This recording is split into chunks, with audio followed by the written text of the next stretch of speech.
Hello. I hope my audio is a-okay today. Let me know if it's not. And we always like to give just a minute for the chat to catch up. Let me know if there's any serious issues going on. But beyond that, good evening. My name is Rory, and I am going to read a fairy tale for you tonight.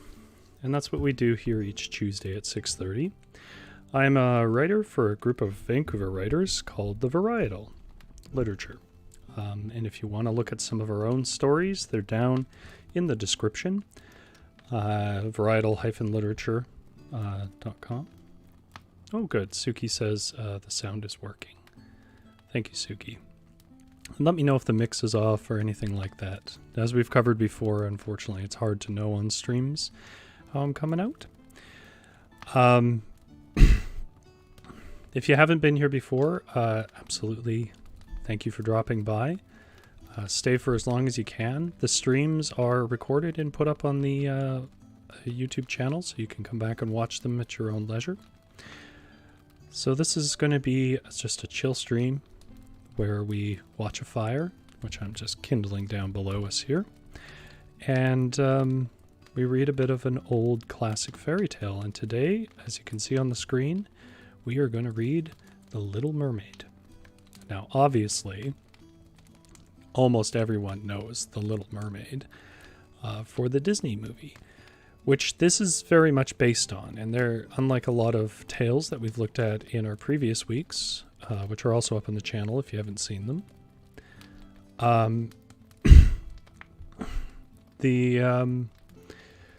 If you haven't seen those before, you definitely should. We've covered the basis for Frozen. We've covered a bunch of classic fairy tales from Grimm's, from Edith Nesbit, from Hans Christian Andersen.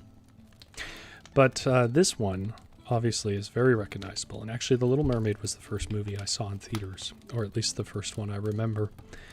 And I do really like the movie, if I'm being completely honest. However, what we will find out here today is that the Hans Christian Andersen story that it's based on has significant differences from the movie. Now, I don't think that's surprising. However, as a warning up front, I feel compelled to tell you this is a pretty dark story. As I said on my Instagram and our Twitter, it's grim, it's gruesome, and it's not particularly cheerful, and there are no singing crabs. So just to be forewarned, I think it is a good story. I think Hans Christian Andersen put a good story together, but it's not exactly cheerful. Holly says, but why isn't the story about the chosen ones turned to the dark side on this day? Oh, yes, May the 4th be with you. Hello, Caroline. If you're not celebrating Star Wars Day. I do like Star Wars, but today we're doing The Little Mermaid. I was trying to think of a way I could connect the two, but I simply can't. So, I'm not going to spend too much time in preamble here. I think we're going to get moving on the story. Yeah. I hope everyone's having a good night so far, and if not, I hope this stream provides some comfort. And thanks for coming by. So this is The Little Mermaid by Hans Christian Andersen. Far out in the ocean, where the water is as blue as the prettiest cornflower, and as clear as crystal, it is very, very deep. So deep indeed that no cable could sound it, and many church steeples piled one upon another would not reach from the ground beneath to the surface of the water above. There dwell the Sea King and his subjects. We must not imagine that there is nothing at the bottom of the sea but bare yellow sand. No, indeed, for on this sand grow the strangest flowers and plants, the leaves and stems of which are so pliant that the slightest agitation of the water causes them to stir as if they had life. Fishes, both large and small, glide between the branches as birds fly among the trees here upon land. In the deepest spot of all stands the castle of the Sea King. Its walls are built of coral, and the long Gothic windows are the clearest amber.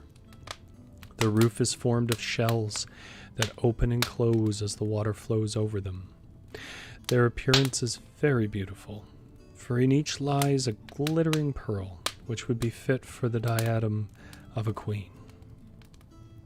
The Sea King had been a widower for many years, and his aged mother kept house for him. She was a very sensible woman, but exceedingly proud of her high birth, and on that account wore 12 oysters on her tail, while others of high rank were only allowed to wear 6. She was, however, deserving of very great praise, especially for her care of the little sea princesses, her 6 granddaughters. They were beautiful children, But the youngest was the prettiest of them all. Her skin was as clear and delicate as a rose leaf, and her eyes as blue as the deepest sea. But like all the others, she had no feet, and her body ended in a fish's tail. All day long they played in the great halls of the castle or among the living flowers that grew out of the walls. The large amber windows were open, and the fish swam in, just as the swallows fly into our houses when we open the windows. Only the fishes swam up to the princesses, ate out of their hands, and allowed themselves to be stroked. Outside the castle there was a beautiful garden, in which grew bright red and dark blue flowers, and blossoms like flames of fire. The fruit glittered like gold, and the leaves and stems waved to and fro continually. The earth itself was the finest sand, but blue as the flame of burning sulfur. Over everything lay a peculiar blue radiance, as if the blue sky were everywhere, above and below, instead of the dark depths of the sea. In calm weather the sun could be seen, looking like a reddish-purple flower with light streaming from the calyx. Each of the young princesses had a little plot of ground in the garden where she might dig and plant as she pleased. One arranged her flower bed in the form of a whale. Another preferred to make hers like the figure of a little mermaid, while the youngest child made hers round, like the sun, and in it grew flowers as red as his rays at sunset. She was a strange child, quiet and thoughtful, while her sisters showed delight at the wonderful things which they obtained from the wrecks of vessels. She cared only for her pretty flowers, red like the sun, and a beautiful marble statue. It was the representation of a handsome boy, carved out of pure white stone, which had fallen to the bottom of the sea from a wreck. She planted by the statue a rose-colored weeping willow. It grew rapidly and soon hung its fresh branches over the statue, almost down to the blue sands. The shadows had the color of violet and waved to and fro like the branches, so that it seemed as if the crown of the tree and the root were at play, trying to kiss each other. Nothing gave her so much pleasure as to hear about the world above the sea. She made her own old grandmother tell her all she knew of the ships and of the towns, the people and the animals. To her it seemed wonderful and beautiful to hear that the flowers of the land had fragrance, while those below the sea had none, that the trees of the forest were green, that the fishes among the trees could sing so sweetly that it was a pleasure to listen to them. Her grandmother called the birds fishes, or the little mermaid would not have understood what was meant, for she had never seen birds. "When you reach your 15th year," said the grandmother, "you will have permission to rise out of the sea and sit on the rocks in the moonlight while the great ships go sailing by. Then you will see both forests and towns." In the following year, one of the sisters would be 15, but as each was a year younger than the other, the youngest would have to wait 5 years before her turn came to rise up from the bottom of the ocean to see the earth as we do.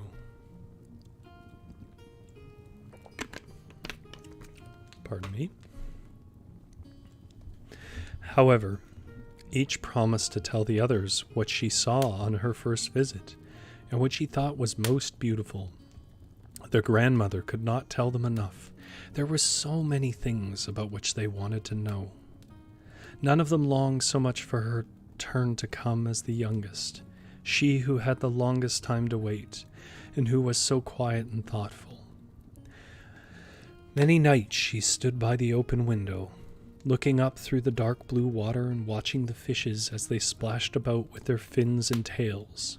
She could see the moon and stars shining faintly, but through the water they looked larger than they do to our eyes.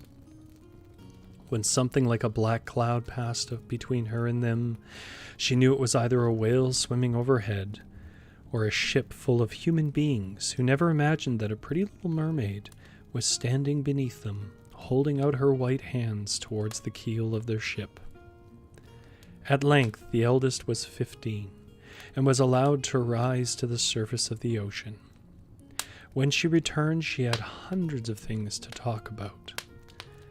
But the finest thing, she said, was to lie on a sandbank in the quiet moonlit sea near the shore, gazing at the lights of the nearby town that twinkled like hundreds of stars, and listening to the sounds of music, the noise of carriages, the voices of human beings, and the merry pealing of the bells in the church steeples.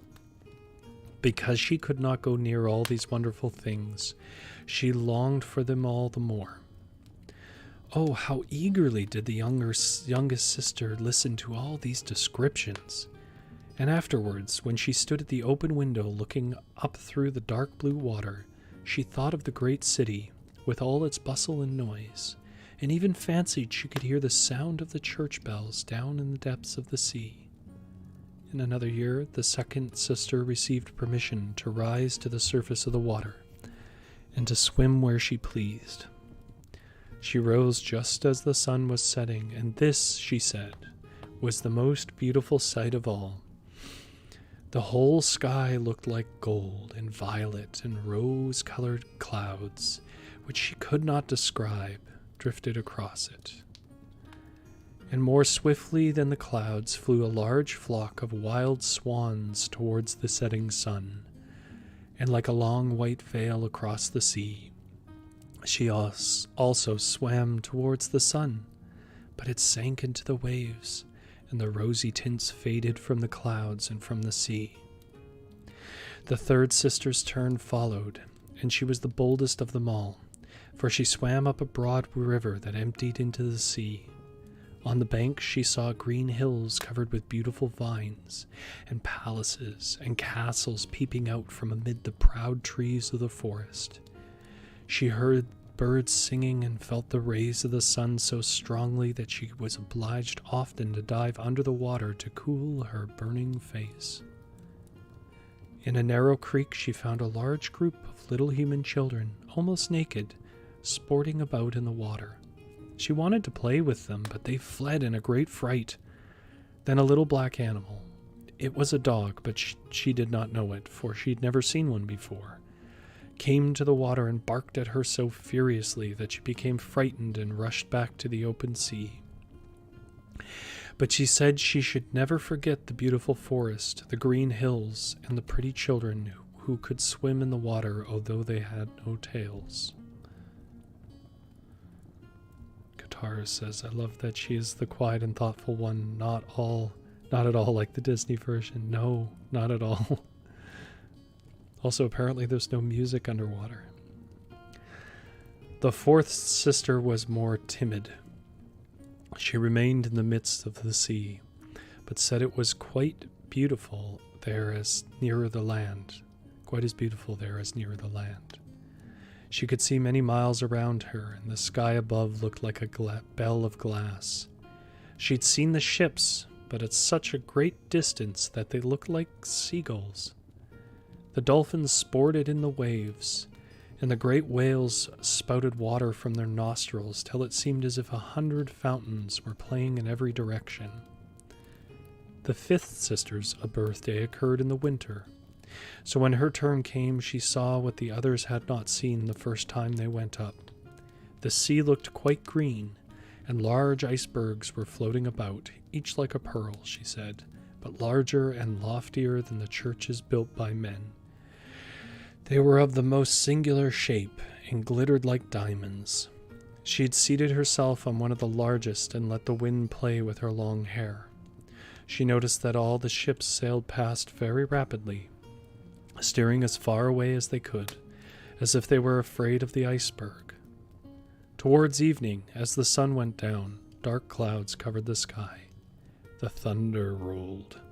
Then the flashes of lightning glowed red on the icebergs as they tossed about by the heaving sea.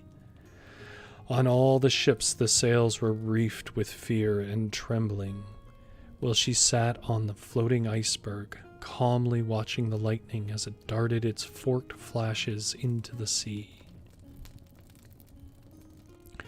Each of the sisters, when first she had permission to rise to the surface, was delighted with the new and beautiful sights. Now that they were grown-up girls and could go when they pleased, they had become quite indifferent about it. They soon wished themselves back again, and after a month had passed, they said it was much more beautiful down below and pleasanter to be home. Yet often, in the evening hours, the 5 sisters would twine their arms about each other and rise to the surface together. Their voices were more charming than that of any human being, and before the approach of a storm, when they feared that a ship might be lost, they swam before the vessel, singing enchanting songs of the delights to be found in the depths of the sea, and begging the voyagers not to fear if they sank to the bottom. But the sailors could not understand the song, and thought it was the sighing of the storm. These things were never beautiful to them, for if the ship sank, the men were drowned, and their dead bodies alone reached the palace of the Sea King. When the sisters rose, arm in arm, through the water, their youngest sister would stand quite alone, looking after them, ready to cry. Only, since mermaids have no tears, she suffered more acutely. "Oh, were I but 15 years old," said she. "I know that I shall love the world up there, and all the people who live in it." At last she reached her 15th year. "Well, now you are grown up," said the old dowager, her grandmother. "Come, and let me adorn you like your sisters." And she placed in her hair a wreath of white lilies, of which every flower leaf was half a pearl. Then the old lady ordered 8 great oysters to attach themselves to the tail of the princess to show her high rank. "But they hurt me so," said the little mermaid. "Yes, I know. Pride must suffer pain," replied the old lady. Oh, how gladly she would have shaken off all this grandeur, and laid aside the heavy wreath. The red flowers in her own garden would have suited her much better, but she could not change herself, so she said farewell, and rose as lightly as a bubble to the surface of the water. The sun had just set when she raised her head above the waves. The clouds were tinted with crimson and gold, and through the glimmering twilight beamed the evening star in all its beauty. The sea was calm, and the air mild and fresh. A large ship with 3 masts lay becalmed on the water. Only one sail was set, for not a breeze stirred, and the sailors sat idle on deck or amidst the rigging. There was music and song on board, and as darkness came on, 100 colored lanterns were lighted, as if the flags of all nations waved in the air. The little mermaid swam close to the cabin windows, and now and then, as the waves lifted her up, she could look in through glass window panes and see a number of gaily dressed people. Pardon me, a little water break.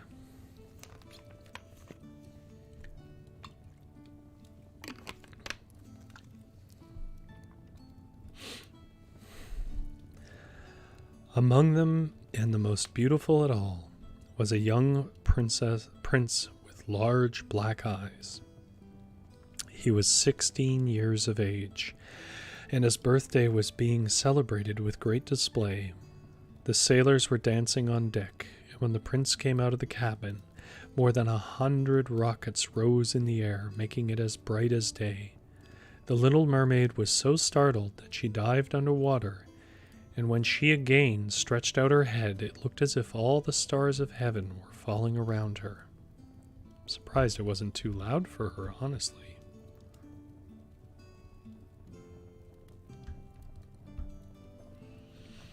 She had never seen such fireworks before. Great suns spurted fire about. Splendid fireflies flew into the blue air, and everything was reflected in the clear, calm sea beneath. The ship itself was so brightly illuminated that all the people and even the smallest rope could be distinctly seen. How handsome the young prince looked as he pressed the hands of all his guests and smiled at them, while the music resounded through the clear night air. It was very late, yet the little mermaid could not take her eyes from the ship or from the beautiful prince. The colored lanterns had been extinguished, no more rockets rose in the air, and the cannons had ceased firing. But the sea became restless, and a moaning, grumbling sound could be heard from beneath the waves. Still, the little mermaid remained by the cabin window, rocking up and down on the water, so that she could look within. After a while, the sails were quickly set, and the ship went on her way. But soon the waves rose higher. Heavy clouds darkened the sky, and lightning appeared in the distance. A dreadful storm was approaching. Once more the sails were furled, and the great ship pursued her flying course over the raging sea. The waves rose mountain high, as if they would overtop the mast, but the ship dived like a swan between them, then rose again on their lofty foaming crests. To the little mermaid this was pleasant sport, but not so to the sailors. At length the ship groaned and creaked. The thick planks gave way under the lashing of the sea. As the waves broke over the deck, the mainmast snapped asunder like a reed, and as the ship lay over on her side, the water rushed in. The little mermaid now perceived that the crew were in danger, and even if she was obliged to be careful to avoid the beams and planks of the wreck which lay scattered on the water, at one moment it was pitch dark so that she could not see a single object. But then a flash of lightning came. When a flash of lightning came, it revealed the whole scene. She could see everyone who had been on board except the prince. When the ship parted, she had seen him sink into the deep waves, and she was glad, for she thought he would now be with her. Then she remembered that human beings could not live in the water, so that when he got down to her father's palace, he would certainly be quite dead. No, he must not die. So she swam about among the beams and planks which strewed the surface of the sea, forgetting that they could crush her to pieces. Diving deep under the dark waters, rising and falling with the waves, she at length managed to reach the young prince, who was fast losing the power to swim in that stormy sea. His limbs were failing him, his beautiful eyes were closed, and he would have died had not the little mermaid come to his assistance. She held his head above the water and let the waves carry them where they would. In the morning, the storm had ceased, but of the ship not a single fragment could be seen. The sun came up red and shining out of the water, and its beams brought back the hue of health to the prince's cheek, but his eyes remained closed. The mermaid kissed his high, smooth forehead and stroked back his wet hair. He seemed to her like the marble statue in her little garden, so she kissed him again and wished that he might live. Presently they came in sight of land, when she saw lofty blue mountains on which the white snow rested as if a flock of swans were lying upon them. Beautiful green forests were near the shore, and close by stood a large building. Whether a church or a convent, she could not tell. Orange and citrus trees grew in the garden, and before the doors stood lofty palms. The sea here formed a little bay, in which the water lay quiet and still, but very deep. She swam with the handsome prince to the beach, which was covered with fine white sand, and there she laid him in the warm sunshine, taking care to raise his head higher than his body. Then bells sounded in the large white building, and some young girls came into the garden. The little mermaid swam out farther from the shore and hid herself among the high rocks that rose out of the water. Covering her head and neck with the foam of the sea, she watched her to see what would become of the poor prince. It was not long before she saw a young girl approach the spot where the prince lay. She seemed frightened at first, but only for a moment. Then she brought a number of people, and the mermaid saw that the prince came to life again, and smiled upon those who stood about him.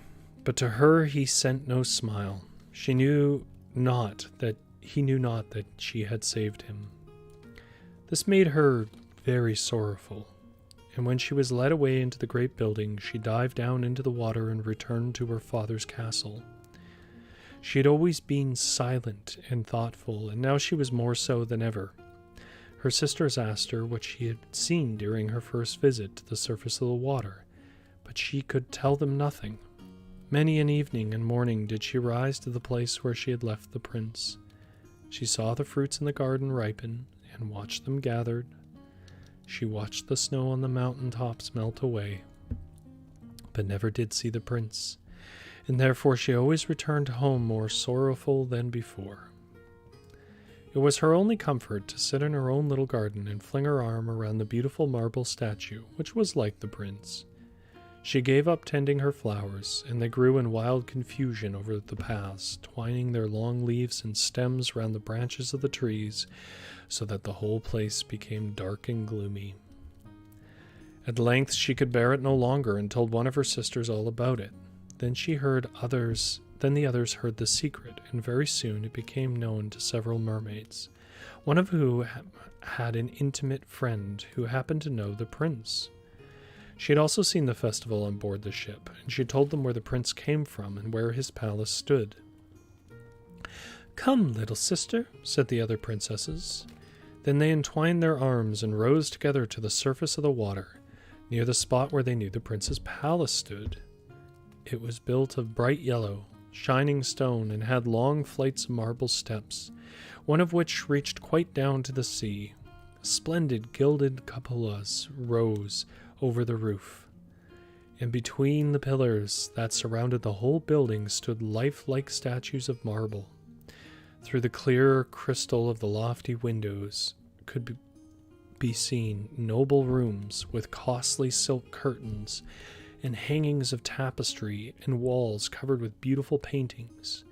In the center of the largest salon, a fountain threw its sparkling jets high up into the glass cupola of the ceiling, through which the sun shone in upon the water and upon the beautiful plants that grew in the basin of the fountain.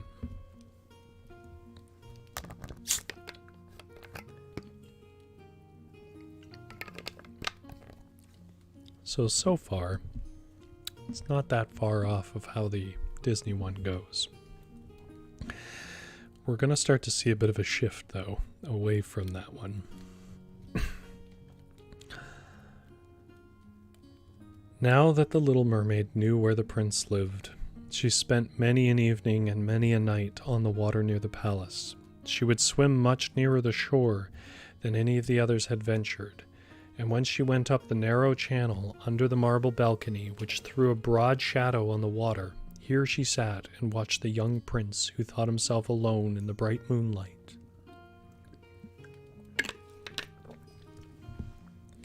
She often saw him in evenings, sailing in a beautiful boat on which music sounded and flags waved. She peeped out from among the green rushes, and if the wind caught her long, silvery white veil, those who saw it believed it to be a swan spreading out its wings. Many a night, too, when the fishermen set their nets by the light of their torches, she heard them relate many good things about the young prince, and this made her glad that she had saved his life when he was tossed about half dead on the waves. She remembered how his head had rested on her bosom, and how heartily she had kissed him.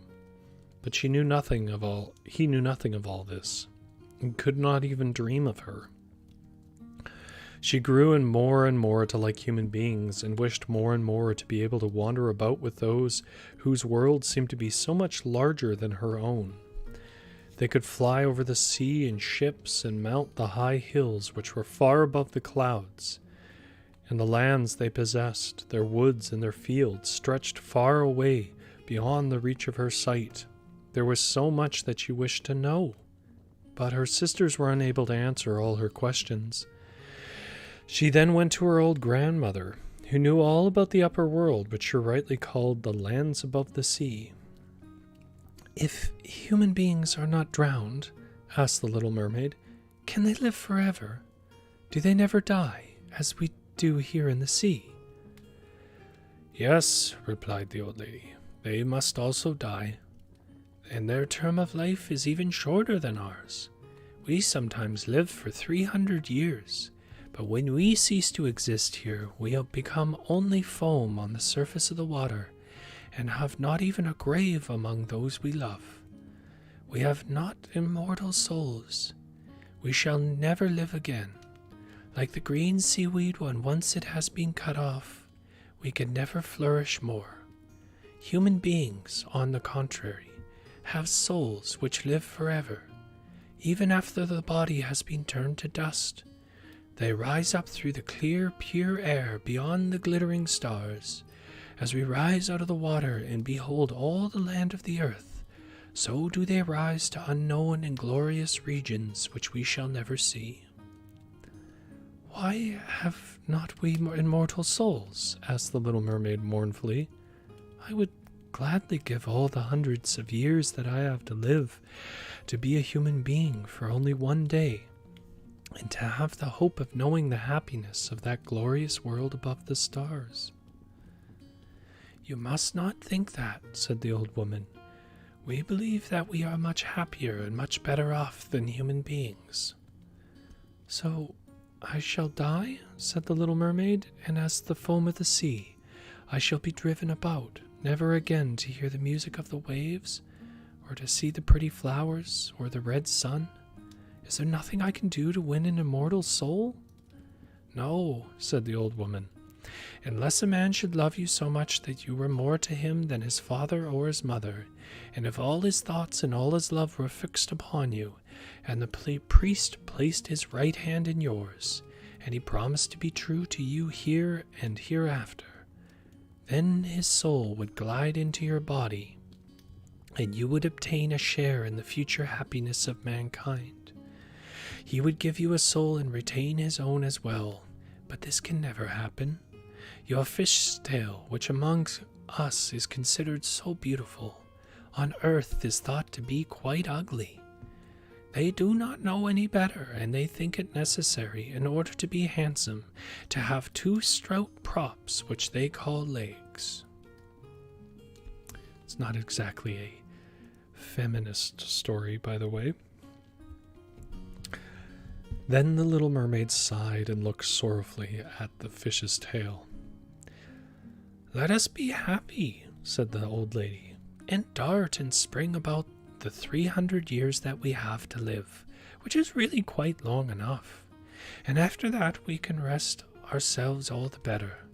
This evening we are going to have a court ball. It was one of those splendid sights which we can never see on earth.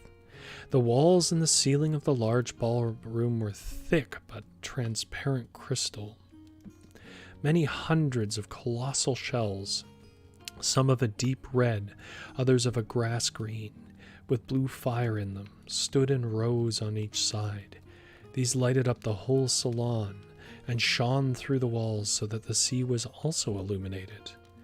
Innumerable fishes, great and small, swam past the crystal walls. On some of them the scales glowed with a purple brilliance, and on others shone like silver and gold. Through the halls flowed a broad stream, and in it danced the mermen and the mermaids to the music of their own sweet singing. No one on earth has such lovely voices as they, but the little mermaid sang more sweetly than all. The whole court applauded her with hands and tails, and for a moment her heart felt quite gay, for she knew she had the sweetest voice either on earth or in the sea. But soon she thought again of the world above her. She could not forget the charming prince, nor her sorrow that she had not an immortal soul like his. She crept away silently out of her father's palace, and while everything within was gladness and song, she sat in her own little garden, sorrowful and alone. Then she heard the bugle sounding through the water and thought, He is certainly sailing above, he in whom my wishes center, and in whose hands I should like to place the happiness of my life. I will venture all for him, and to win an immortal soul. While my sisters are dancing in my father's palace, I will go to the sea witch, of whom I have always been so much afraid. She can give me counsel and help." Then the little mermaid went out from her garden and took the road to the foaming whirlpools. And just as an aside here, I did warn you in the beginning that this was definitely not the movie. And more like if a goth rewrote the movie. So, you have been warned, because here we go. Then the little mermaid went out from her garden and took the road to the foaming whirlpools, behind which the sorceress lived. She had never been that way before. Neither flowers nor grass grew there. Nothing but bare, gray, sandy ground stretched out to the whirlpool, where the water like foaming mill wheels seized everything that came within its reach and cast it into the fathomless deep. Through the midst of these crushing whirlpools, the little mermaid was obliged to pass before she could reach the dominions of the sea witch.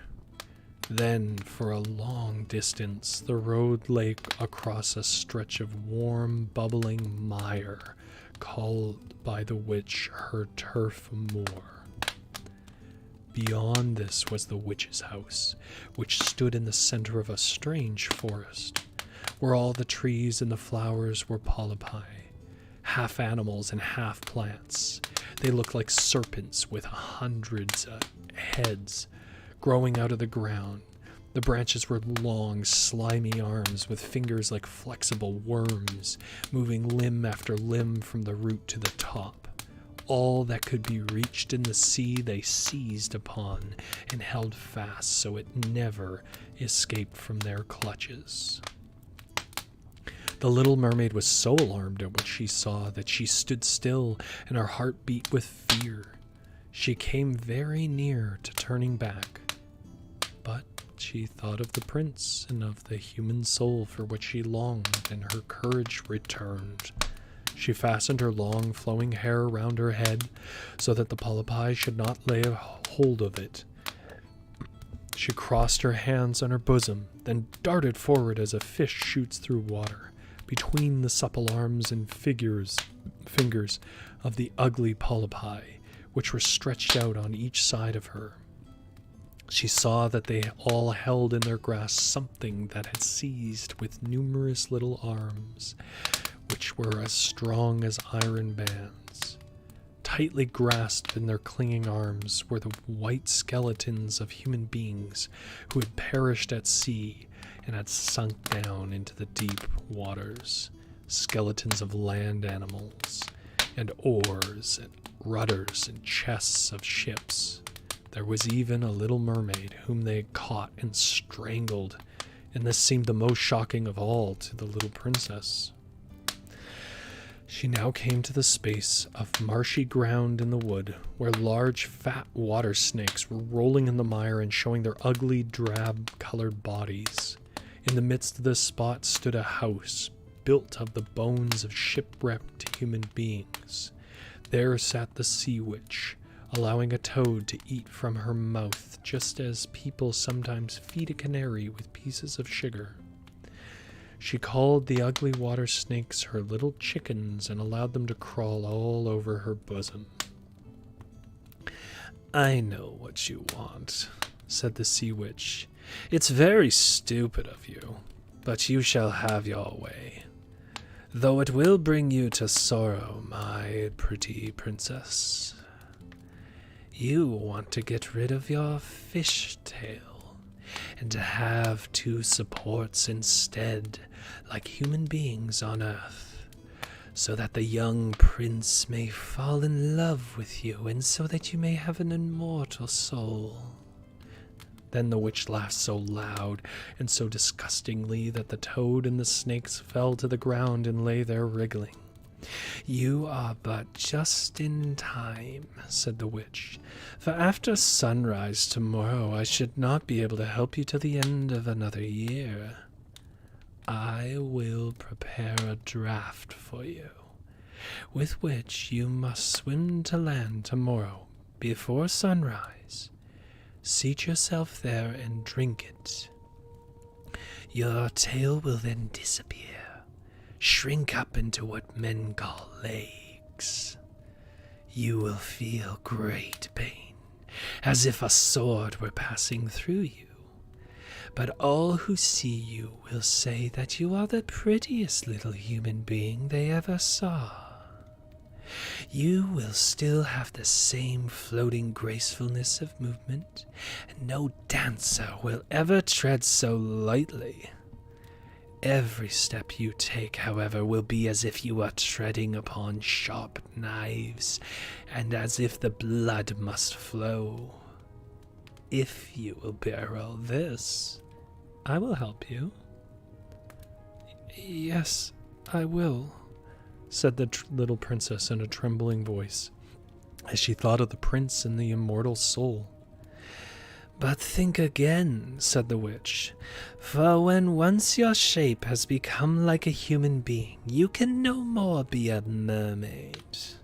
You will never return through the water to your sisters or to your father's palace again. And if you do not win the love of the prince, so that he is willing to forget his father and mother for your sake, and to love you with all his soul, and allow the priest to join your hands that you may be man and wife, then you will never have an immortal soul.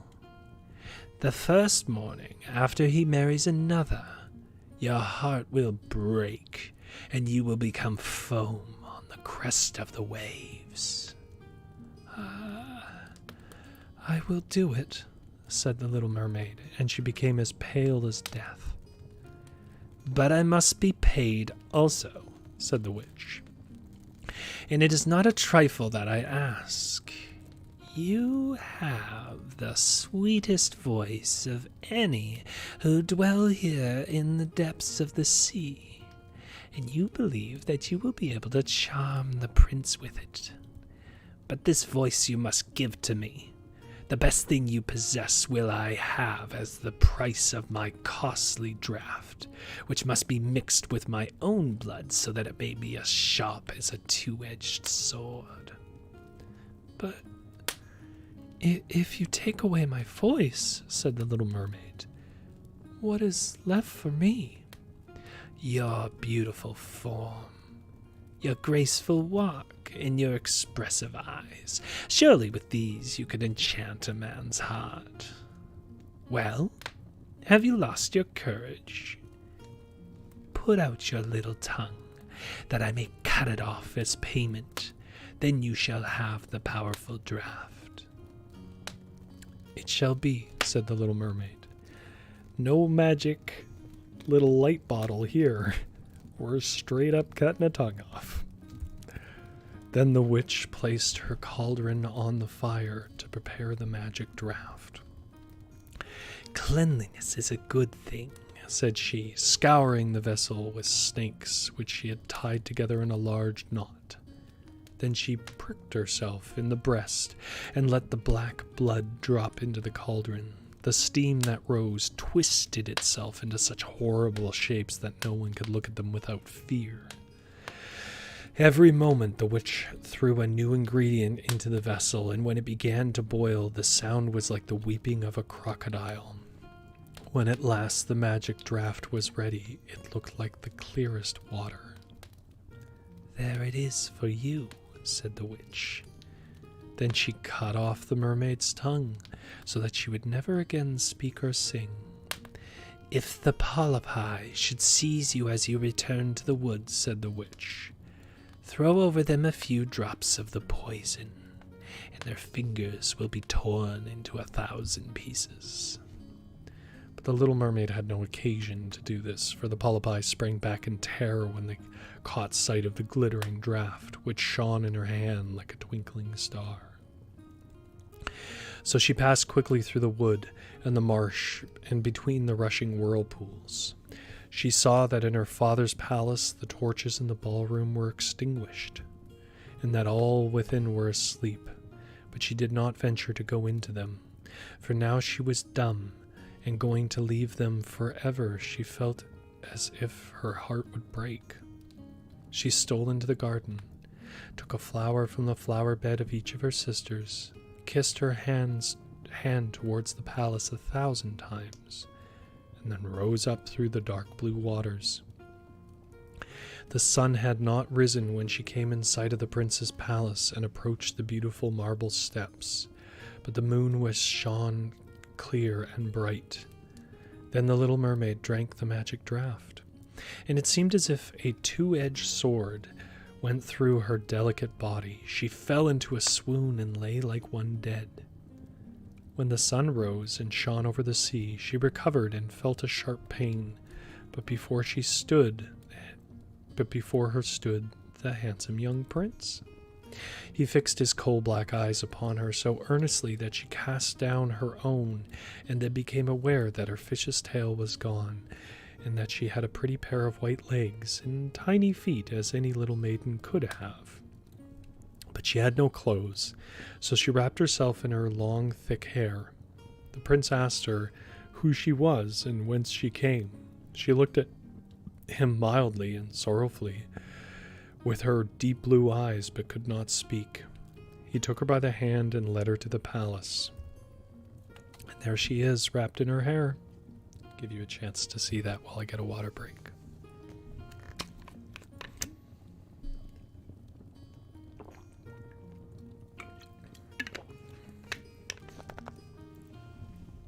I gotta say, he's kind of an average-looking prince here. I don't know that it's really worth all the potion. Every step she took was as the witch had said it would be. She felt as if she were treading upon the points of needles or sharp knives. She bore it willingly, however, and moved at the prince's side as lightly as a bubble, so that he and all who saw her wondered at her graceful swaying movements.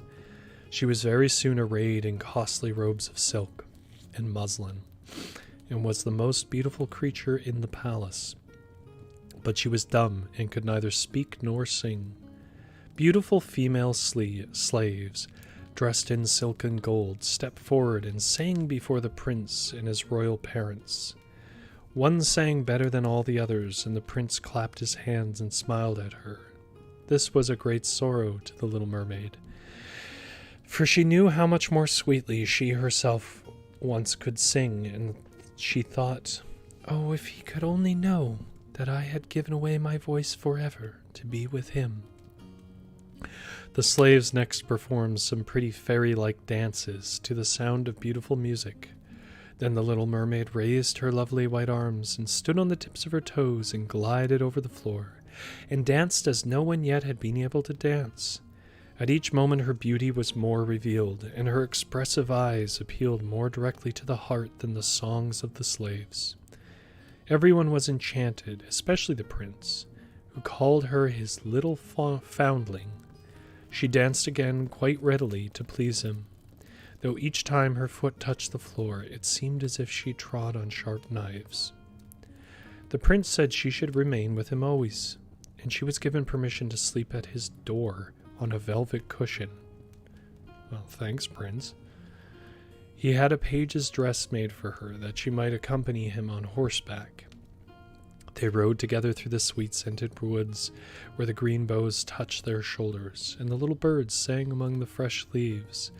She climbed with him to the tops of high mountains, and although her tender feet bled so that even her steps were marked, she only smiled, and followed him until they could see the clouds beneath them like a flock of birds flying to a distant land. Well, at the prince's palace, and when all the household were asleep, she would go and sit on the broad marble steps, for it eased her burning feet to bathe them in the cold sea water. It was then that she thought of all those below in the deep. Once during the night her sisters came up arm in arm, singing sorrowfully as they floated on the water, She beckoned to them, and they recognized her, and told her how she had grieved them. After that, she came to the same place every night. By the way, I'm not sure why she can beckon to them, but can't do anything like that with anybody else. Once she saw in the distance her old grandmother, who had not been on the surface of the sea for many years, and the old sea king, her father, with his crown on his head. They stretched out their hands towards her, but they did not venture so near the land as her sisters had. As the days passed, she loved the prince more dearly, and he loved her as one would love a little child. The thought never came to him to make her his wife. Yet unless he married her, she could not receive an immortal soul, and on the morning after his marriage with another, she would dissolve into the foam of the sea. Do you not love me, the best of them all?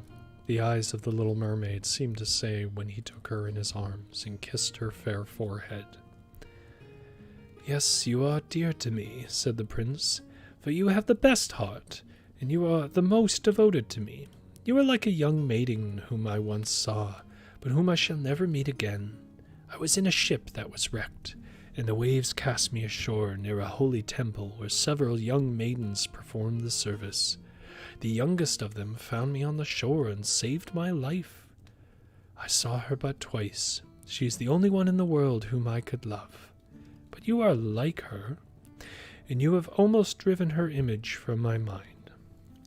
She belongs to the holy temple, and good fortune has sent you to me in her stead. We will never part.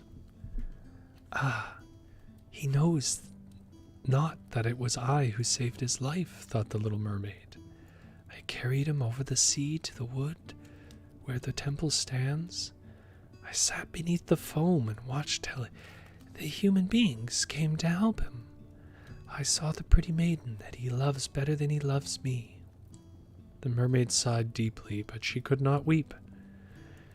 He says the maiden belongs to the holy temple, therefore she will never return to the world. They will meet no more. I am by his side, and see him every day. I will take care of him, and love him, and give up my life for his sake. Very soon it was said that the prince was to marry, and that the beautiful daughter of a neighboring king would be his wife, for a fine ship was being fitted out. Although the prince gave out that he intended merely to pay a visit to the king, it was generally supposed that he went to the court to court the princess. My lord, I am sorry. A great company were to go with him. The little mermaid smiled and shook her head. She knew the prince's thoughts better than any of the others. I must travel, he said to her. I must see this beautiful princess. My parents desire it, but they will not oblige me to bring her home as my bride. I cannot love her, because she is not like the beautiful maiden in the temple, whom you resemble. I mean, ouch. Come on, man. If I were forced to choose a bride, I would choose you, my dumb foundling, with those expressive eyes. Ah. The little mermaid has hardcore been friend-zoned. Then he kissed her rosy mouth, played with her long waving hair, and laid his head on her heart while she dreamed of human happiness and an immortal soul. You are not afraid of the sea, my dumb child, are you? He said.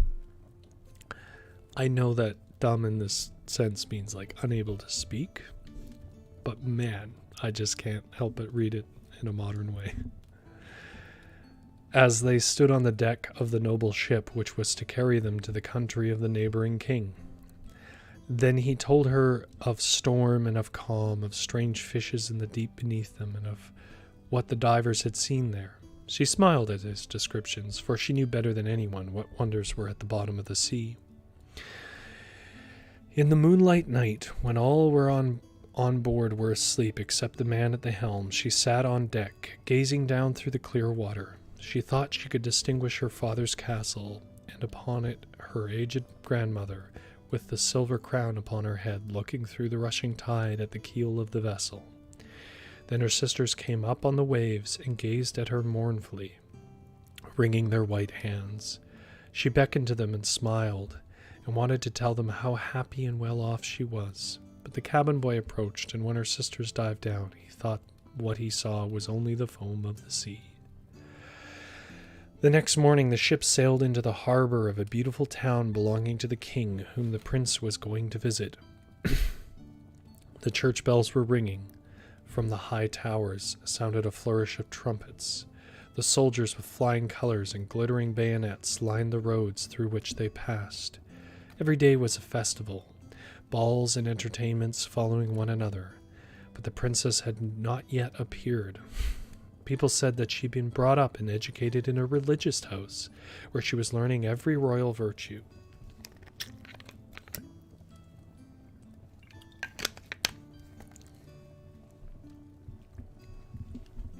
At last she came. Then the little mermaid, who was anxious to see whether she was really beautiful, was obliged to admit that she had never seen a more perfect vision of beauty. Her skin was delicately fair, and beneath her long, dark eyelashes, her laughing blue eyes shone with truth and purity. "It was you," said the prince, "who saved my life when I lay as if dead on the beach," and he folded his blushing bride in his arms. "Oh, I am too happy," said he to the little mermaid. "My fondest hopes are now fulfilled. You will rejoice at my happiness, for your devotion to me is great and sincere." Yikes, brother. Yikes. The little mermaid kissed his hand and felt as if her heart was already broken. His wedding morning would bring her death to her, and she would change into the foam of the sea. All the church bells rang, and the heralds rode through the town proclaiming the betrothal. Perfumed oil was burned in costly silver lamps on every altar. The priests waved the censers, while the bride and the bridegroom joined their hands and received the blessing of the bishop. The little mermaid, dressed in silk and gold, held up the bride's train, but her ears heard nothing of the festive music, and her eyes saw not the holy ceremony. She thought of the night of death which was coming to her, and of all she had lost in the world. On the same evening, the bride and bridegroom went on board the ship. Cannons were roaring, flags waving, and in the center of the ship a costly tent of purple and gold had been erected. It contained elegant sleeping couches for the bridal pair during the night. The ship, under a favorable wind with swelling sails, glided away smoothly and lightly over the calm sea. When it grew dark, a number of colored lamps were lighted, and the sailors danced merrily on the deck. The little mermaid could not help thinking of her first rising out of the sea, when she'd seen similar, joyful festivities. For she, too, joined the dance, poised herself in the air as a swallow when he pursues his prey, and all present cheered her wonderingly. But she had never danced so gracefully before. Her tender feet felt as if cut with sharp knives, but she cared not for the pain. A sharper pang had pierced her heart. She knew this was the last evening she would ever see the prince for whom she had forsaken her kindred and her home. She had given up her beautiful voice and suffered unheard of pain daily for him, while he knew nothing of it. This was the last evening that she should breathe the same air with him, or gaze on the starry sky and the deep sea. An eternal night, without a thought or a dream, awaited her. She had no soul, and now could never win one. Like I said, grim. All was joy and gaiety on the ship until long after midnight. She smiled and danced with the rest, while the thought of death was in her heart. The prince kissed his beautiful bride, and she played with his raven hair till they went arm in arm to rest in the sumptuous tent. Then all became still on board the ship, and only the pilot, who stood at the helm, was awake. The little mermaid leaned her white arms on the edge of the vessel and looked towards the east for the first blush of morning, for that first ray of the dawn which was to be her death. She saw her sisters rising out of the flood. They were as pale as she, but their beautiful hair no longer waved in the wind. It had been cut off. "We have given our hair to the witch," said they, "to obtain help for you, that you may not die tonight. She has given us a knife. See, it is very sharp. Before the sun rises, you must plunge it into the heart of the prince, and when the warm blood falls upon your feet, they will grow together again into a fish's tail, and you will once more be a mermaid, and can return to us to live out your 300 years before you are changed into the salt sea foam. Haste then, either he or you must die before sunrise. Our old grandmother mourns so for you that her white hair is falling, as ours fell under the witch's scissors. Kill the prince, and come back. Hasten. Do you not see the first red streaks in the sky? In a few minutes the sun will rise, and you must die." Then they sighed deeply and mournfully and sank beneath the waves. The little mermaid drew back the crimson curtain of the tent, and beheld the fair bride, whose head was resting on the prince's breast. She bent down and kissed his noble brow, then looked at the sky, on which the rosy dawn grew brighter and brighter.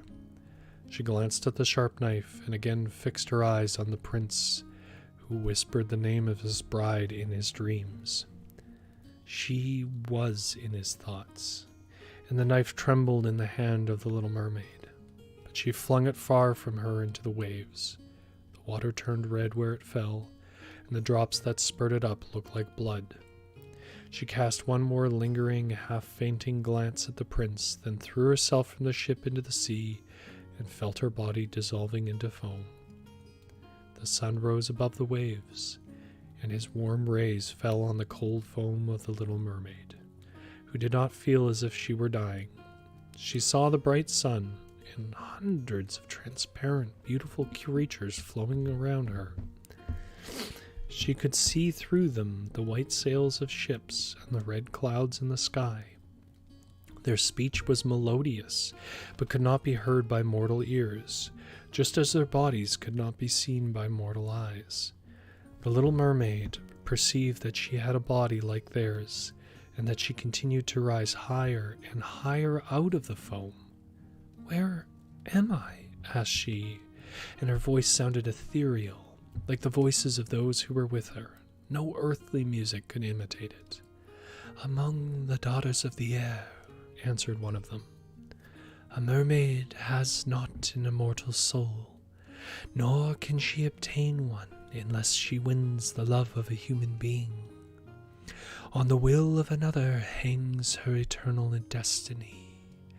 But the daughters of the air, although they do not possess an immortal soul, can by their good deeds procure one for themselves. We fly to warm countries and cool the sultry air that destroys mankind with the pestilence. We carry the perfume of the flowers to spread health and restoration. After we have striven for 300 years to do all the good in our power, we receive an immortal soul and take part in the happiness of mankind. You poor little mermaid have tried with your whole heart to do as we are doing. You have suffered and endured and raised yourself to the spirit world by your good deeds, and now, by striving for 300 years in the same way, you may obtain an immortal soul." The mermaid lifted her glorified eyes towards the sun, and for the first time felt them filling with tears. On the ship in which she had left the prince, there were life and noise, and she saw him and his beautiful bride searching for her. Sorrowfully they gazed at the pearly foam, as if they knew she had thrown herself into the waves. Unseen, she kissed the forehead of the bride and fanned the prince, and then mounted with the other children of the air to a rosy cloud that floated above. "After 300 years, thus shall we float into the kingdom of heaven," said she, "and we may even get there sooner," whispered one of her companions. "Unseen, we can enter the houses of men, where there are children, And for every day on which we find a good child, that is the joy of his parents and deserves their love, our time of probation is shortened. The child does not know, when we fly through the room, that we may smile with joy at his good conduct. For we can count 1 year less of our 100 years. But when we see a naughty or a wicked child, we shed tears of sorrow, and for every tear a day is added to our time of trial. And that is The Little Mermaid. That is the end. So what lessons can we draw from this? Well, mostly things I think we already knew, such as men are dense and have low emotional intelligence, apparently. I guess that's not universally true, but it's definitely true in fairy tales. What other lessons can we pull from it? Don't sell your tongue to a sea witch.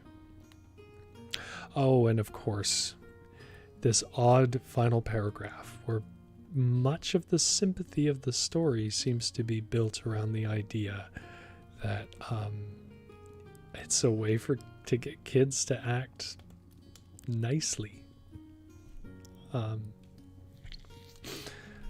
Anyways, well, how did Chad enjoy that? How are you guys feeling about The Little Mermaid? I know some of you probably have already read it, but if this was the first time, I'm curious how it lands with you. Also, thank you for staying and for just sharing in a story with me. I always really appreciate it. Oh, Lightsbridge Arts Atria. I'm not familiar with that name, so I think we have a new listener. Hello and welcome. I hope you enjoyed the story. I find myself a little mixed because, I mean, obviously it has strange gender politics, of course, as almost all fairy tales do. But it almost seems to be like it seems to really be warning against that. Like, to don't, abandon everyone in your life for someone you have a crush on, basically. Keep your talents and don't let someone take your voice. Like, I think there's lots of positive things here.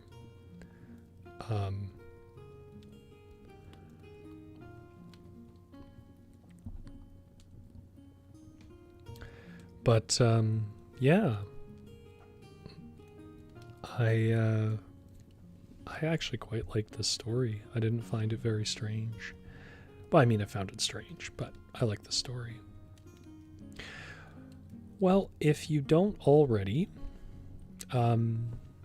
subscribe to us. It's a little subscribe button. And what that'll do for you is let you know when we have a stream going. And if it's a stream that interests you, like if you like this one, it will give you a notification. You don't have to keep track of anything, although it is always Tuesdays at 6:30. You're welcome, Kataru. Thank you for tuning in. If you like the video, please give me a like. It definitely helps.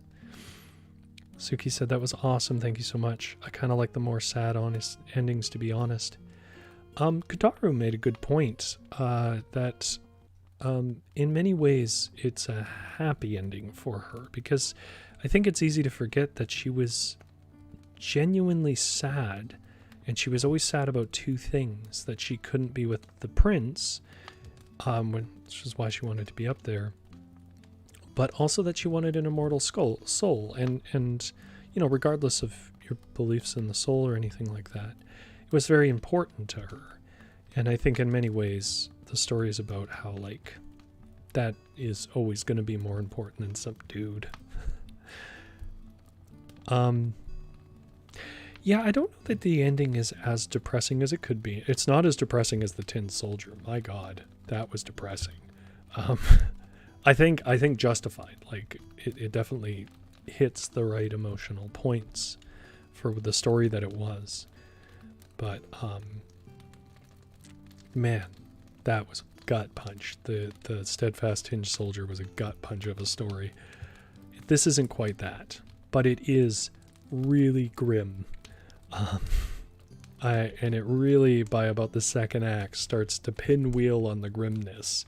Her, painful bloodied feet and her tongue's cut out, and it just like gets into like medieval torture. And I think that's fine, by the way. I mean, I think I don't think it's ill fit to the story. I think the descriptions in this were particularly beautiful.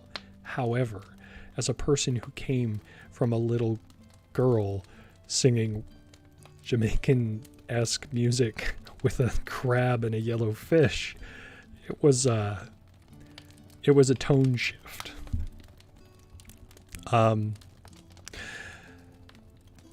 Also, I got myself a little off track with chat there. But yeah, if you're not subscribed, please subscribe. If you like the video, give me a little thumbs up. It lets me know if, it's something I could keep doing. If you have a friend or something that you're going, I think they would like this, then please tell your friend. And, the video's on the channel. You can watch it whenever. If you don't follow us on Instagram and Twitter, it's at varietal_lit, L-I-T. And that's where we post up things like tomorrow. We're going to post up a poll for our lit games, which happens on Thursday. And this one is not going to be about genre. This one is going to be about famous literary characters, which I think most of us will have heard of. And you're going to vote which one you want us to write essentially fan fiction about. So make sure you keep an eye out for that. You need to be on our Twitter or Instagram to be able to vote. And beyond that, check out our stories. That is the point. We have our own stories, and we have a wonderful story up this week by Erika Hiroko, partially based on her family's own experiences and true events. Its link should be in the description. If it's not, it's under our story tabs on varietal-literature.ca. I really encourage you to read it. It's a cool experimental piece. It's a very easy read and very insightful. Anyways, thank you for coming to my fireplace. If there's a story you want to hear, leave it in the comments and I will add it to my list. And thank you so much for sharing my fireside.